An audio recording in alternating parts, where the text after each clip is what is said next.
All right. Well, it is that time of the week. It's Brisbane's Legal Lowdown with Attwood Marshall Lawyers. Today, we're going to be talking about an interesting case involving a man who wrote his final wishes on a hospital menu while he was seriously ill in hospital. On it, he left everything to a longtime friend, but after he passed away, a big question was raised. Can a handwritten note on a hospital menu really count as a will? We're joined again by State Litigation Senior Associate Duncan MacDougall to find out how this case played out. All right. Firstly, Duncan, can you tell us a little bit more about this case? Yeah, so it's a bit of an interesting one that's gained a bit of attention, particularly around how informal the document really was. Sure. Like you said, it was written on the back of a hospital menu as he's checking off the the meat or chicken or fish, meat or potatoes. But essentially, he left his entire estate to a longtime friend, I think of 55 years. He signed and dated it and intended it to be his last will. The particular thing here is that it went through the process of being admitted to as an informal document, as an informal will, and the court awarded that informal document to operate as his final will. And it really hinged on two things: did the deceased actually intend that to operate as his final will, which they deemed it, yes, it did, particularly around the fact that he left that in his wallet for a long period of time after the hospital admission. So presuming it's an important document, for one. There was other evidence there where he had previously attended a solicitor, where it's kind of ironic in the fact that he refused to proceed with the formal document due to costs. Okay. So I think he was quoted around that 770, which is not outstanding for preparation of a will. No. But again, it's this intention of preparing a document that also the court relied on.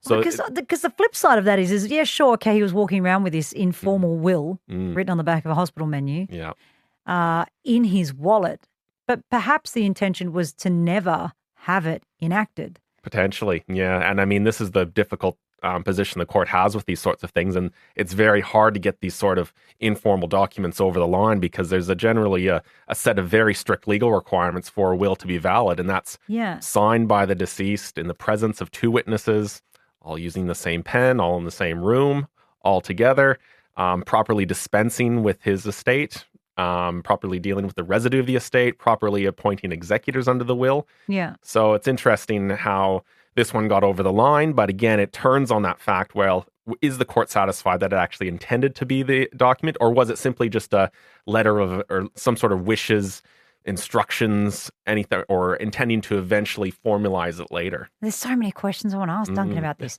Has a case like this set precedent for other things? Because then what's to say that anyone else who makes an informal will like this without the correct representation, enough witnessing parties, all that sort of thing, that this might not happen again, that it creates some kind of precedent? Yeah, well, if anything, it should be viewed as a warning and not simply a shortcut in order for the preparation of these documents, because it's a very long and drawn out process, for one, and the amount of legal costs that I can imagine were associated with bringing this about. All the fact that he didn't want to pay for it to be formalized earlier. Sure. But again, yes, I would say that, yes, there's indication out there where it's, okay, if this can get over the line, certainly something else can get over the line. But I think people, again, fail to realize, well, it's one thing for you to attempt to do this informally. The other thing is for it to be effective down the line. And I guess maybe it was cost-saving for the person who was writing the will, but then not cost-saving for the people who feel like they have, able to take whatever was. Absolutely. Or their dues, as it were. And I see these ones across my desk all the time. I and bet. Most times, there could be something that appears to be handwritten by the deceased, but it's not intending to be a final will. It's almost some little wishes here or there. It's not properly signed. It's not dated, so we don't even know if we're going to revoke a previous will. Right. So it's common that people would get a napkin or a hospital menu, in this case, and just write their thoughts on it and maybe their intentions. Oh, yeah. But it's not common to have them held up in court and have those wishes held up. So how do we avoid all of this? Is it, and how do you avoid the cost of writing a will if that's what he was trying to do? Yeah, that process is very involved. It'll involve affidavits from family members and friends in terms of intentions, perhaps retrospective medical reports to make sure they actually had a capacity. That's the other thing, because he may have been sick in hospital, Absolutely. but he may have been of sound mind. Absolutely. So imagine in this case particularly, they would have had to get some medical reports to deem that he would have had capacity to actually think and contemplate what he was doing.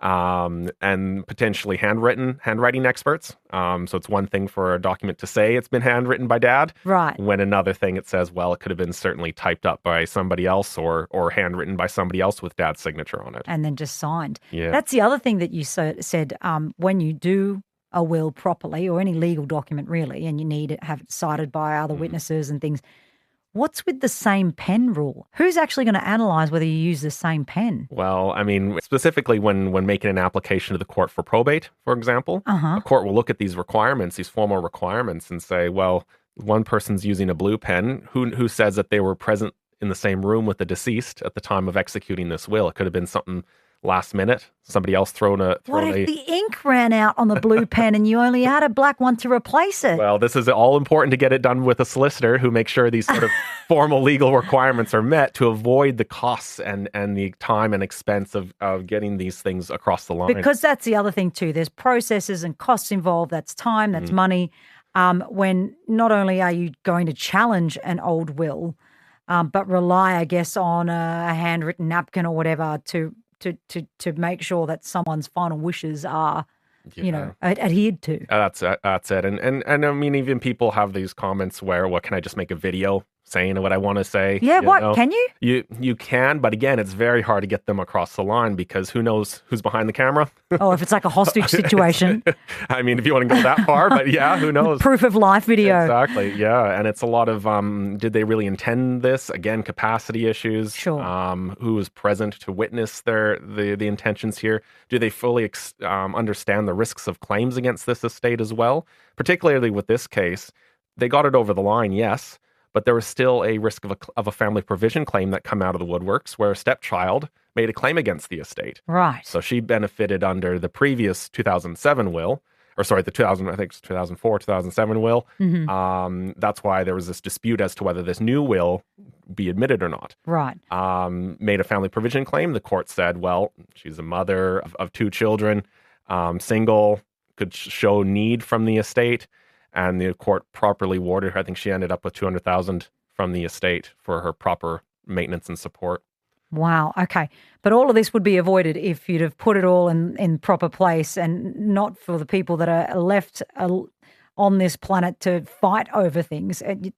Money does weird things, and property and all those things. Yeah. You would see the best of it. If you would like to ask Duncan a question while he's here, please feel free to use the 4BC open line. Thanks to Watch Smoke Alarms. It is 133 882, or perhaps you'd be more comfortable in texting us through. It can be anonymous if you like.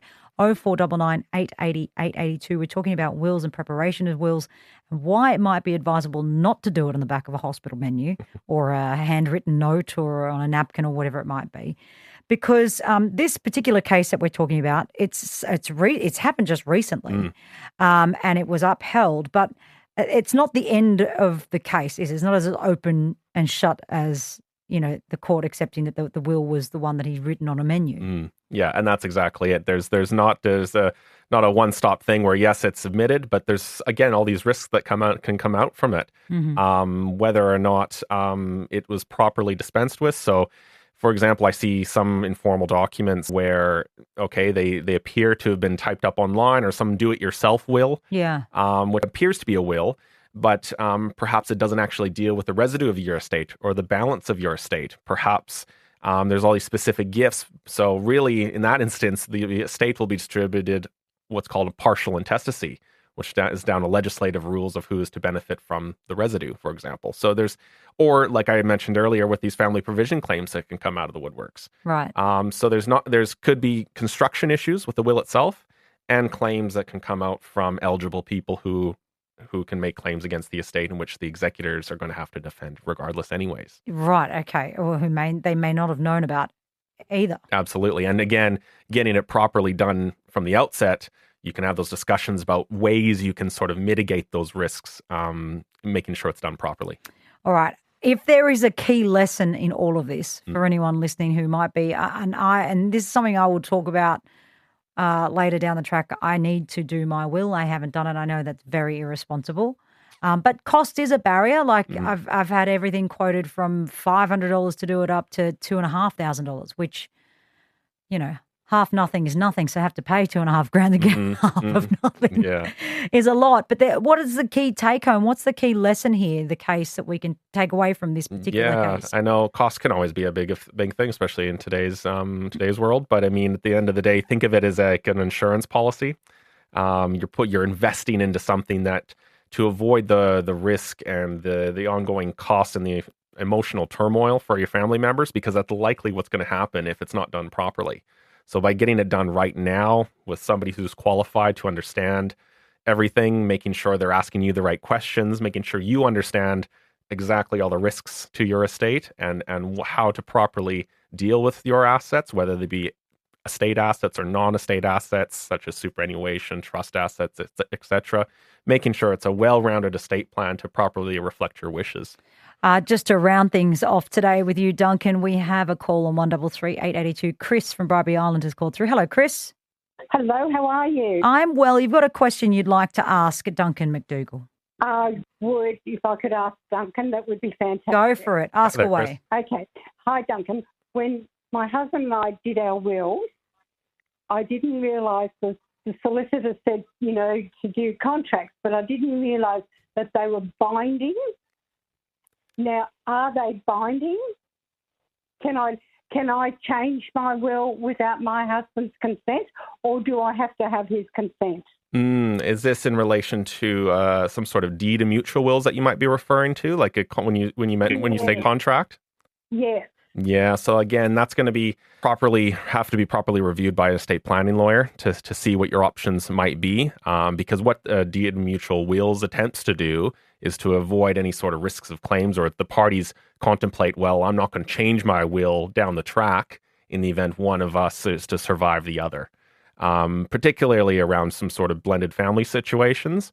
But it sounds like I think you'd have to look at the terms of the will and terms of that agreement specifically in order to get the proper advice.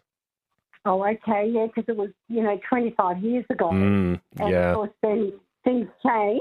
Absolutely. And, you want them changed, yeah. Yeah, and it's something that I tell people, even within 5 years, relationships start to change, your family dynamics start to change, particularly around your assets as well. So all the more important to make sure you get an updated estate plan in order. Well, it wasn't explained to us that by doing the contract that we're actually bound, and you couldn't change it later on. I don't know why. Yeah, it's not a complete bar to change, but I mean, I think it's just making sure you're across your rights and responsibilities there is the important thing. I hope that's answered your question, Chris. Duncan, thank you so much for joining us on Afternoons. It's our pleasure, as always, you joining us and giving us some advice here. Duncan MacDougall, Estate Litigation Senior Associate from Attwood Marshall Lawyers. You have a great afternoon. Have a good one.